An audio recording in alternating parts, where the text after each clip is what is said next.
Özünüzü necə hiss edirsiniz burada? Yaxşıyam, normalam, yəni heç bir problem yoxdur. Bu fəaliyyəti, şantaj və təhdid fəaliyyətini hardan həyata keçirmişsiniz? Mən Azərbaycanda deyildim, xarici ölkədə idim və oradan bu tələbimi irəli sürmüşdüm. Sizə kim demişdi ki, bu video və foto şəkillər Alyona Əliyevə məxsusdur?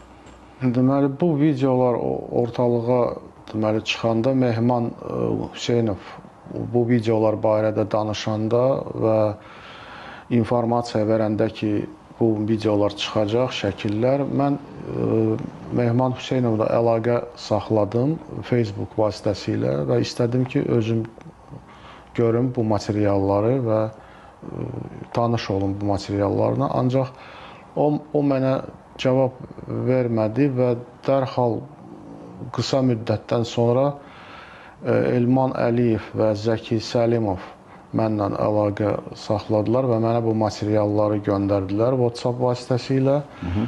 Mən o materialları görəndə inanmadım ki, bu Alyona Əliyevadır, yəni ona bənzətmədim və ikisindən də soruşdum ki, doğrudan da mı bu həmin qadındır, yoxsa bu yəni ona oxşayan bir qadındır. Onlar dedilər ki, və Elman Əliyev mənə cavab verdi ki, bu doğrudan da Alyona Əliyevanın videosudur. Sadəcə olaraq yəni köhnə videodur, ona görə müəyyən dəyişikliklər ola bilər. Fərid, sizin yaxınlarınız ətrafında, doğmalarınız ətrafında belə hərəkətlər baş versəydi, özünüzü necə hiss edərdiniz? Reaksiyanız necə olardı? Reaksiyam, mən peşmanam bu hərəkəti elədiyimə görə. Yəni, elə, bu düzgün deyildi. Beynəlxalq Əlaqələr Universitetini bitirmişsiniz. İxtisasınız nə idi?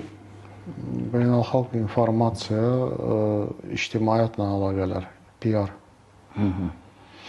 Oğlunuzun 13 yaşı var. Harada oxuyur? Məktəbdə, Tümendə. Tümendə məktəbdə oxuyur. Nə vaxt görmüşsünüz onu? Axırıncı dəfə yayda. Yayda görüşmüşsünüz. O, necə bilirsiniz, sizlə fəxr eləməlidir, yoxsa utanmalıdır?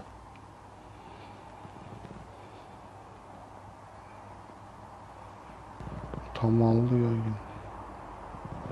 Kifayət qədər vaxtınız olacaq gələcəyi fikirləşməyə, ən azı o 13 yaşlı oğlunuzun taleyini fikirləşməyə. Allah bəsrət gözünüzü açsın.